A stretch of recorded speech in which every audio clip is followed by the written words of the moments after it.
खुलुमबाय नोंथांमोनखौ फुंबिलिनि गोजोन हामलायनायजों लोगोसे आंनि बोहैस्रि बर' रादाबाव बयखौबो बरायनानै लाग्रोनाय जाबाय। दिनै 2023 मायथाइनि 22 आगस्ट। नोंथांमोननि थाखाय गोदान भिडिअ लाबोबावबाय। अन्नानै भिडिअखौ जोबजासे नायलांदो।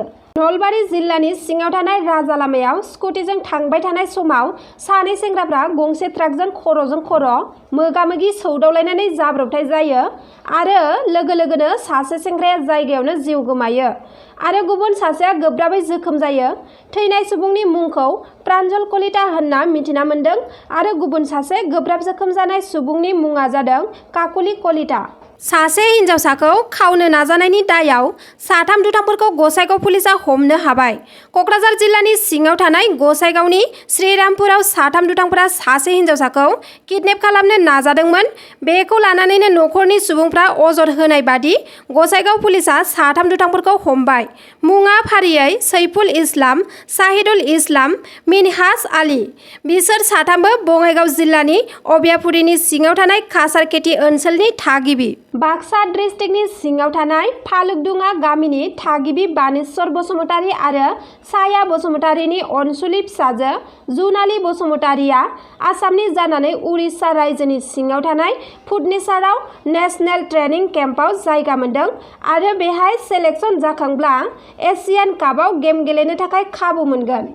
बर' हारिनि थाखाय मोनसे गोजोनथाव आरो बाख्नायथाव खौरां। इउक्रेननिफ्राय सासे बर' लाइमोना MBBS उथ्रिसार जाना बिटिआरसिम सौफैनो हाबाय। उदालगुरि जिल्लानि आम्बागाव सकरा गामिनि अपर्ब बसुमतारीनि फिसाजो इभान्जेलिन बसुमतारी मुंनि सासे बर' लाइमोना इउक्रेननिफ्राय MBBS उथ्रिसार जानानै बर' हारिखौ गोग्गानाय लाबोनो हादों।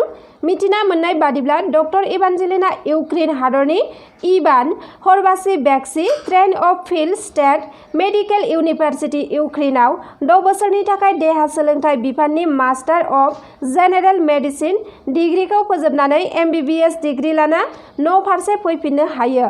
बिथांनि बे डिग्री लानानै फैनायखौ ओनसोलनाङैनो गोजोननाय फोरमायदों।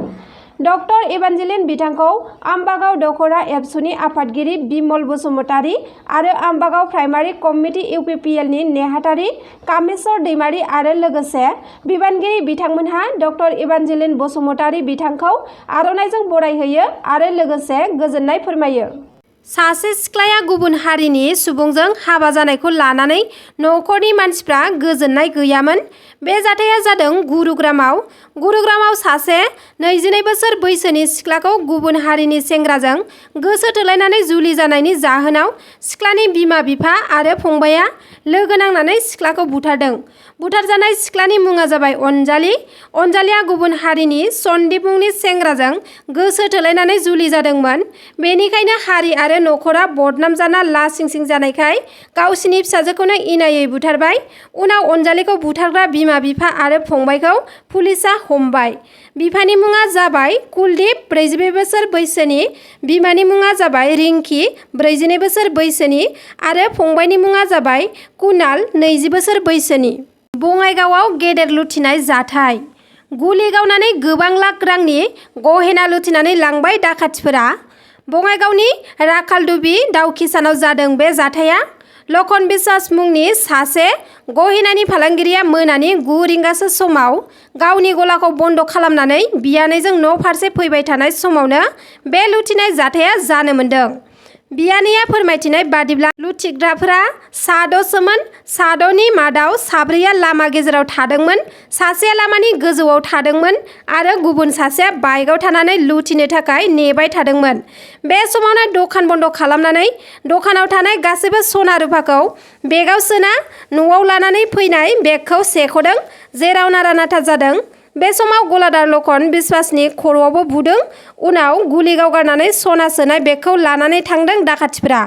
दाखाथिफोरजों खर'आव बुना जोखोम खालामजानाय दखानि लखन बिश्वासखौ फाहामथायनि थाखाय बङाइगावनि लवार आसाम हस्पिटालाव लांनो गोनां जादों।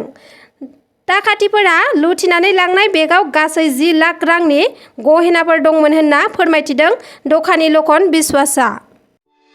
नोंथांमोना आंनि भिडिअखौ जोबजासे नायलांनायनि थाखाय गोजोननाय थाबाय आरो लोगोसे नोंथांमोना जुदि आंनि भिडिअखौ नायनानै मोजां मोनदोंब्ला लाइक, शेयार, साबस्क्राइब खालामनो दाबाव। एसेनोसै, गोजोन्थों।